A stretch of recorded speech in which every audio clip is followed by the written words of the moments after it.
Welcome, guys. We've had the qualifying session for the Hungarian Grand Prix and lots to talk about. And we'll jump straight into it because it's not your usual Q1. All the talk about this Aston Martin upgrade. Will it deliver? And well, we've got a surprise in Q1 and there's not both Aston Martins in it. Sergio Perez is the last man. Cadillacs now seem to drop to the back of the grid now that Aston Martin have bought this big upgrade. Now all eyes will be on them to see what they can do and how they bounce back. Sergio Perez to last. Valtteri Bottas beats him into 21st place. Valtteri finally outqualifies Sergio Perez. But I mean, both at the back of the grid. Lance Stroll, not in completely unusual territory. We've seen him way down at the back. He was again this session. P20. He's not had the cleanest session with this upgrade package. He had the broken suspension, so I don't know if that's set him back again. But again, we've seen Fernando have the better of him all the time, so it's happened again, so no surprise there. Then came the two Williams, Alex Albon P19, Carlos Sainz P18. The Williams struggled here all weekend in all three practice sessions. Their car seems to really struggle to ride the bumps. And if you can't do that and ride the curbs here, you're going to be slow, and it's shown there for them. Ollie Behrman with an uncharacteristically bad qualifying session in P17. We've generally seen him beat and out-qualify his teammate. Not here, not this weekend. So it's going to be a tough race for him. Let's see what he can do. He'll be hopeful that there's potentially some sort of virtual safety car that might help him out. But Fernando Alonso made it into Q2, and that's where we'll go next because, well, what did Fernando Alonso and Aston Martin do? They went out with 5 minutes to go in the session with the only set of fresh rubber soft tyres that they had and set the lap. And so he's qualified P16. And I think is it a lack of just not being competitive and not giving themselves, fighting chances to get into the next sessions. I don't think he would have had the pace to be much higher up. He was definitely not going to get into Q3. I think that's pretty much for sure, but there's a chance he could have been a couple of places higher up because the track vamped up. We hear Lando Norris at the end of the Q2 session saying that the track was getting better, and that's always the case around Hungaroring. The track vamps up throughout the whole session. The best of the track conditions are always almost right at the end of Q3. So surprised at that call from Aston Martin and Fernando Alonso. Fernando goes really well around here. He got his first win in his career at the Hungaroring, so that was the only surprise, but much better, much improved performance from Aston Martin and brought some respectability, you've got to say, with that session for him and Adrian Newey. Esteban Ocon with a better session, P15. He'll be happier with that. 2 places ahead of his teammate, better on top of things. I don't think the car's quick enough to get themselves into points. I think it'll be a tough race for them tomorrow as well. The guys ahead of them do look comfortably faster than them, but better for Ocon and better that he's beaten his teammate finally. 14th place man, Gabi Bortoleto, and he'll be disappointed. He's another one that's generally had the better of his teammate. Not here and not this weekend. Nico Hülkenberg got himself up into Q3. And Gabi, after a solid Spa, he'll be disappointed to be in P14. Again, a tough battle with the guys ahead of him. They're so close. The Alpines, Audi, Racing Bulls. It's anybody's pick generally for that final point position. So anything can happen if safety car falls your way. If they go with an alternate strategy, could he start on the hards? Watch out for that. There's potential for someone like Gabi to do that because he's got the most to gain, really, and not an awful lot to lose from that position. Franco Colapinto in 13th place, just behind his teammate Pierre Gasly. Alpines again in the mix, but not quite the top 10 pace just yet. Liam Lawson in 11th, and he'll be disappointed because he's been a bad session for him. Couldn't get on top of the car, and no explanation as to why he's been slow. Just didn't get to grips with the car for whatever reason for him. And he was 4/10 slower than his teammate in that session. Arvid Lindblad got P7 in that one. So clearly was more pace in the Racing Bulls, and Liam Lawson didn't get the most of it. Into the Q3 session, and we have a new man on pole position, Lando Norris. He's done it for McLaren. The world champion bounces back in a track where McLaren generally go well. They bought this sort of performance, came a bit of a surprise in FP3 because for all the world it looked like it will be the Ferraris that are fastest. But well, Lando Norris steals the limelight from his countryman Lewis Hamilton in second place for now. A big question mark over that. He's noted for impeding on Oscar Piastri. I've watched it back.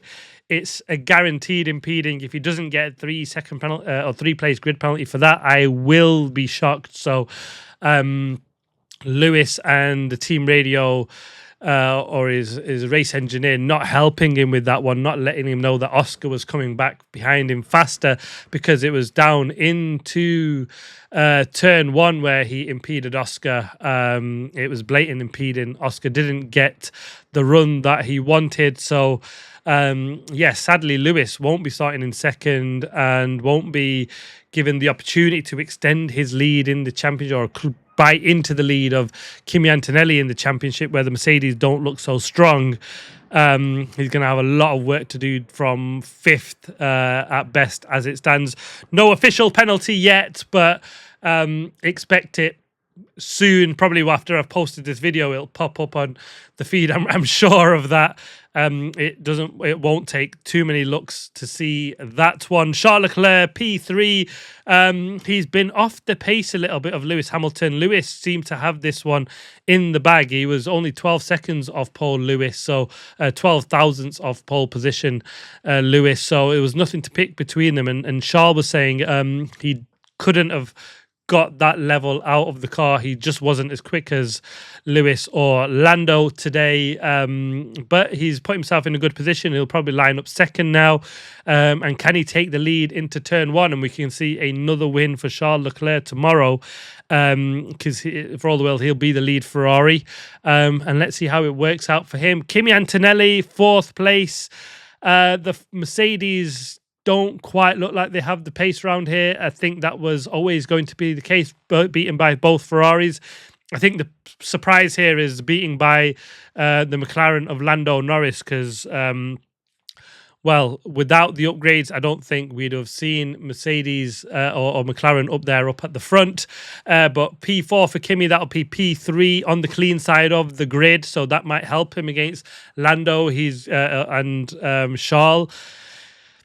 He's been getting some mixed starts. He got an average start in Spa, and he's been better before that, but still it's a little bit 50-50, so watch out for that. Oscar Piastri in fifth place. He was disappointed. He said he just didn't get in his final lap. Wasn't hindered by the yellow flags, was just really hindered by Lewis Hamilton. So was still chasing the car, he said. I don't think he thought he had the pace of Lando Norris. That didn't show all weekend. It didn't show in qualifying either. But again, it's one of them we'll just never know, and they timed it right. Max Verstappen in P6, a spin on his final run. That wasn't a closing of the rear wing. You don't use your rear wing in that final corner. That's just probably a lack of grip, pushing too hard. And an uncharacteristic mistake from Max Verstappen. I don't think that is car. And I'd be surprised if it is. We've seen Franco Colapinto go off there in the free practice session. So I think Max is trying to push harder than probably what was in that car. And I'm probably a little bit surprised at how bad the Red Bull was around this circuit. They went really well, and Max went really well in Monaco. And this is a similar type of circuit. I thought they'd go well here, but it's not happened for him. George Russell, 7th. He's been comfortably off the pace, really.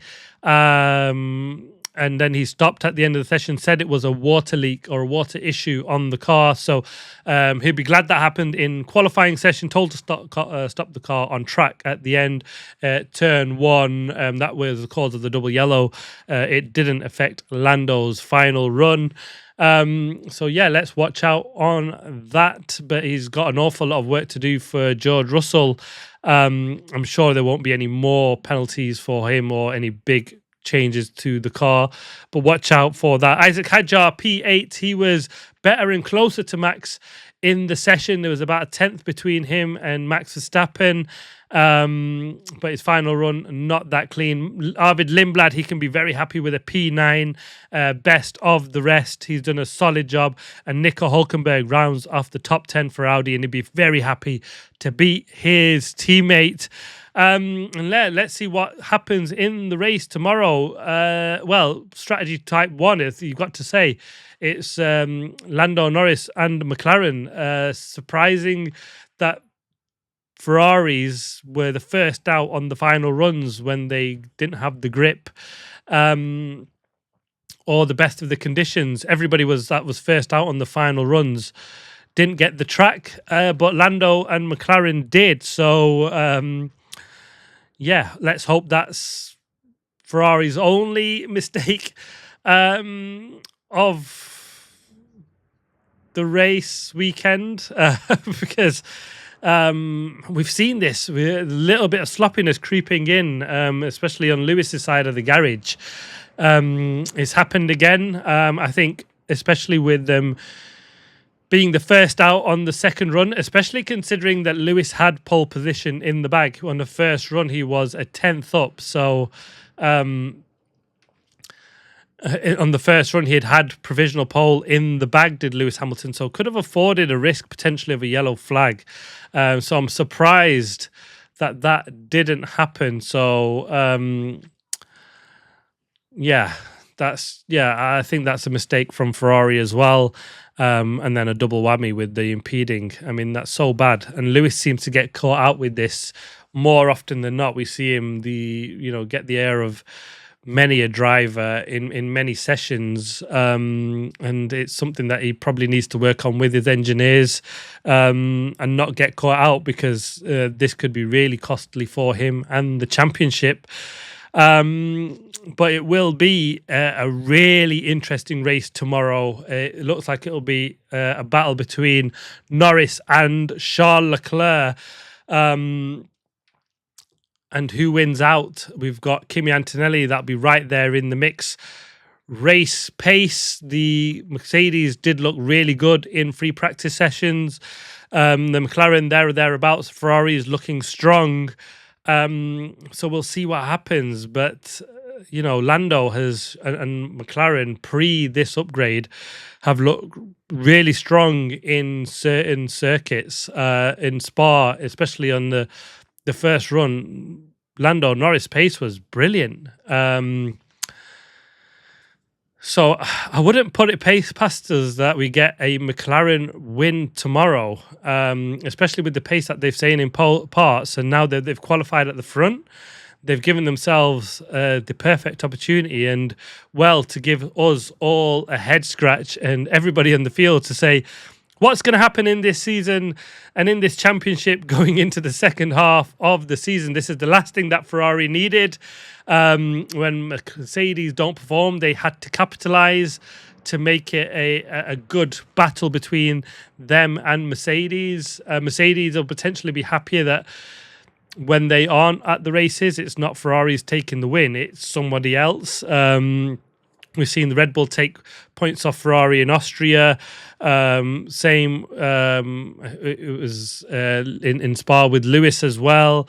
And if Mercedes and McLaren can do it to Ferrari here this weekend, I think the Mercedes will be the most happiest, because they'll bounce back. This was not going to be a circuit that suits them.